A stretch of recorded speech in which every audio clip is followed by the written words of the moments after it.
We've been through literally everything together. We get to go to fun new places and go ziplining and explore the jungle and create our home together and paint and decorate and start businesses and figure things out together, and we've literally grown up together. And I think that that is one of the greatest gifts that we have. We really have the opportunity to take this life and make it exciting. Hello lovers, my name is Tyler. And I'm Sheldon. Welcome to Lavender, Lingo.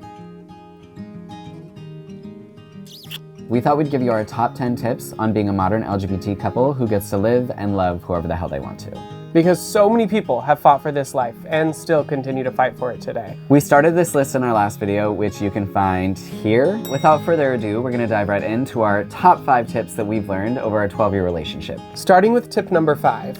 Building a support foundation. A home is built on a sturdy foundation, and that's what you're doing as a couple. You are building a home. We are each other's home. It's super important to work through your past traumas together, and that also means accepting your partner's trauma response to certain situations. You have to realize that you can literally work through anything together as long as you do it together. And especially for LGBT couples, that means overcoming internalized homophobia. As LGBT people, we often face these moments in our life where we go from being a non-LGBT person to being one, and learning to accept your own identity and your own understanding of what that means. As simple as learning to say, I'm gay out loud and proud, not just to your husband and to yourself, but to the world at large. I know that's something that I faced more recently, is that I was speaking to somebody who I did not know their opinions on LGBT, but when they were sitting there saying, your wife, and I had to correct them. That's a scary thing to do, and non-LGBT people or heterosexual people may not understand what that is like or what that feels like on the inside. Being able to stand up and be proud about who you are and your identity and your reality as an LGBT person is very important for your relationship. It's also super important to understand yours and your partner's trauma response so that you can work through that and overcome that, because we are not broken. We're fighting together. Oh, I'm sore. Poor baby went to the gym. Shut up. Tip number 4. Life markers are different for LGBT. Life markers are different for an LGBT relationship. Things just happen at a different time for us, and that's okay. To be honest, I know a lot of couples out there have timelines for their life. They have to do something by a certain time, but unfortunately, and fortunately, for us LGBT couples, we kind of face a different path forward, and our timelines are going to be different than what our cis-heteronormative counterparts may see their life. And that's okay. That doesn't mean that we're not moving forward or that we don't have good lives. I think that that's super important to emphasize. That brings us to the concept of LGBT second adolescence, which is a sort of rebirth into self, if you will, that happens in your 20s or 30s, where you kind of get to further explore who you are and accept your queer identity and redo kind of all of these things that you maybe had missed out on in your earlier adolescence, which is definitely something that Tyler and I have experienced, or continue to experience, I guess, the further that we get to know ourselves and delve into our identities as LGBT people. As a couple and as individuals. Definitely. And number 3 is... become an accountant.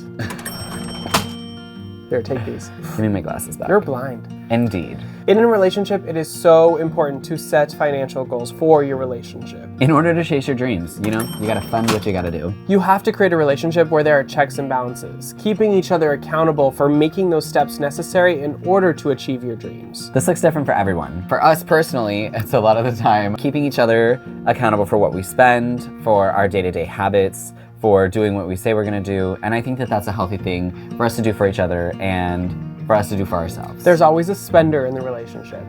And it's me! And it's him! It's me! You also should never put your eggs all in one basket. No. This is why we're actually doing part of this whole YouTube journey, because we're ready to start those businesses that allow us to diversify our income so that we have multiple streams of income that can help us get to our final goal, which is living the lifestyle that we want to live in the future. Right now, that just means having a couple fur babies that we wish we could both be stay-at-home parents for. We actually have more to say on financial literacy as a couple, but that'll be in another video. So if you are interested in topics like that, make sure you hit subscribe so that you can see when that video comes out. Ding! You don't need to say ding. Number 2 is developing a you that is separate from your relationship, which I think a lot of our topics for today have actually been about honing in on not just a relationship, but you as an individual. That's because working on yourself is the first part of working on the relationship. If you can't love yourself, how in the hell are you gonna love somebody else? Self-care is important, and that means taking care of yourself in all aspects of your life, because you're never going to find fulfillment in somebody else. That has to come from within, and that starts with you. That means putting your physical and mental health first, staying self-aware, and allowing you to bring your best to the relationship. I know for me, that specifically happened in our relationship. It was probably in 2015. Yeah, about 2015, when I was struggling mentally. I was not able to make it day to day, and I was constantly putting blame about that on a relationship. I remember waking up one day and going over to Sheldon and saying, I'm about to change my entire life, and you are either going to be there on the other end, or you won't be. And I had to accept that moment of, I need to work on myself, and if that makes our relationship better, that's great, and if it breaks us up, that's also great, because I need to do what's right for me in this moment, which is a very, very hard thing to do as an individual. It's also important to build individual support systems outside of your relationship that are there to support you. People like friends or family or coworkers or just whoever you have in your life that loves you and cares about you and wants to see the best in you and for you and are there to support you. And most importantly, if you want your relationship to work, they also have to support your relationship. Even if they don't agree with your partner at all times, that's okay.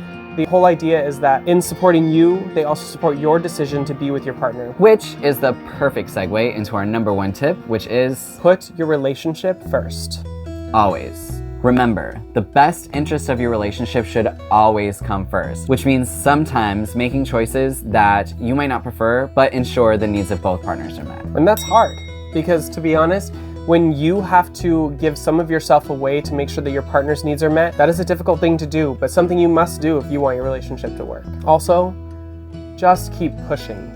Always keep pushing. Relationships are hard. They're not easy. You are constantly battling, you are constantly struggling. Hold on, he's licking his beans on screens. There's so much struggle, there's so much fighting, there's so much hard work that you have to put in constantly, day to day, moment to moment. And sometimes I think a lot of people just want to give up and get tired and say, I'm done. But the most important thing is that you realize that you love that person, you can get through anything together no matter what, and you just have to keep going, keep talking, keep communicating, keep putting it first, and keep doing your best. In trying to do that, I promise those moments, those sweet moments, those happy moments, those moments where you are exploring the world together or traveling or just even cuddling in bed or watching a movie together completely separated on the couch are going to be so much more special.